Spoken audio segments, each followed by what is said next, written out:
Dr. L.K. Williams, president of the National Baptist Convention, condemned Italian imperialism and encouraged Black America to aid Ethiopia in any way they could, because he did not want to see the last Black empire, as he said, lose its independence and its culture. The Fraternal Council of Negro Churches, with leaders from 9 principal Black churches, passed the following resolution. Americans of African descent are deeply stirred in their attitude and sympathies for Ethiopia, a Negroid people who represent almost the only remaining example of independent government by the Black race on the continent of Africa.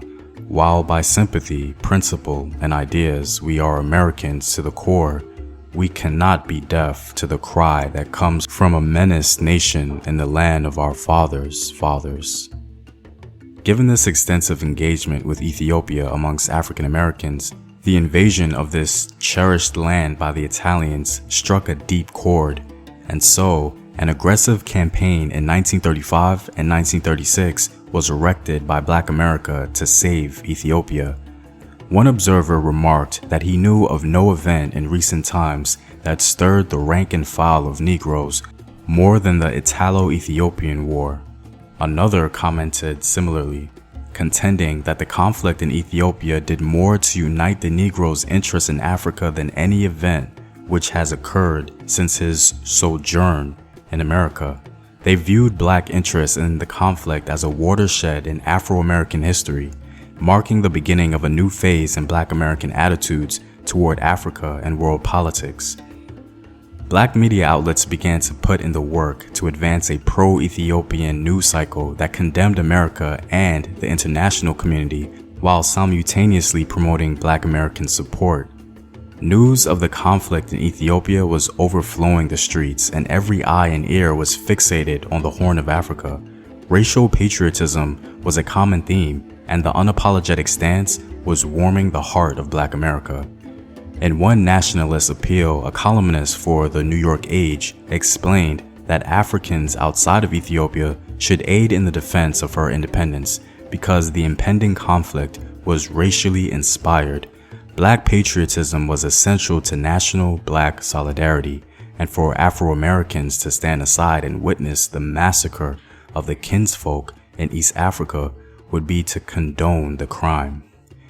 Even though some doubt within the Black community existed concerning whether or not Ethiopia can actually win again, many were ready to go to the Horn and fight alongside their Ethiopian brothers. A group from Fort Worth, Texas considered going to Ethiopia as combat troops. Their leader, Walter Davis, even wrote a letter to the Emperor Haile Selassie, informing him of the group's willingness to spill their blood. This vigor was echoed by many across the diaspora as well.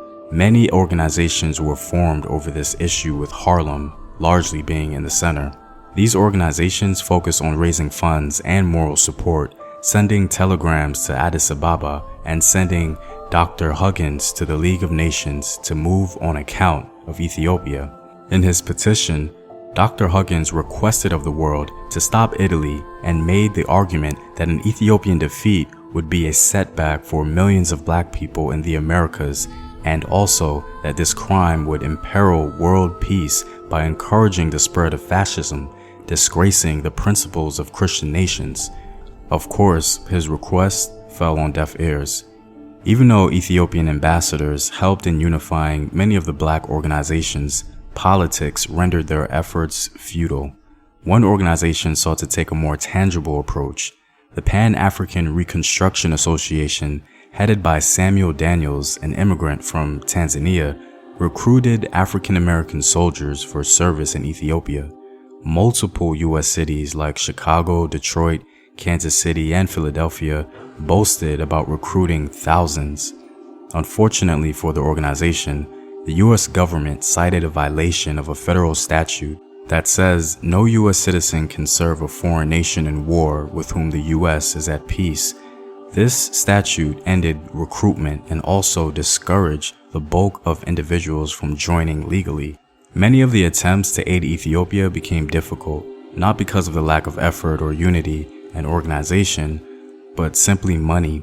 The 30s especially was hard on Black America as the Great Depression worsened their already wealthless state. It became increasingly clear that raising funds amongst an impoverished people barely managing to survive themselves was an impossible task. Black America had the right spirit to fight for what they believed to be their sacred land, but the lack of capital became their kryptonite.